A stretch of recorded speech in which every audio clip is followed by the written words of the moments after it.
আমি যখন ট্রেন থেকে নেমে পড়ি তখন ভাবতেও পারিনি পুলিশের ভয়ে এভাবে আমাকে চলতে ফিরতে হবে।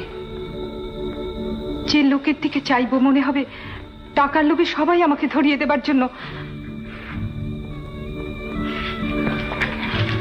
অন্তত আপনি আমাকে এতটুকু আশ্বাস দিন যে আমি চেষ্টা করব যাতে পুলিশের লোক বা অন্য কোনো লোক আপনার সন্ধান না পায়, কিন্তু আমি বুঝেছি কি আপনি আপনার কথাই ভাবছেন। আমার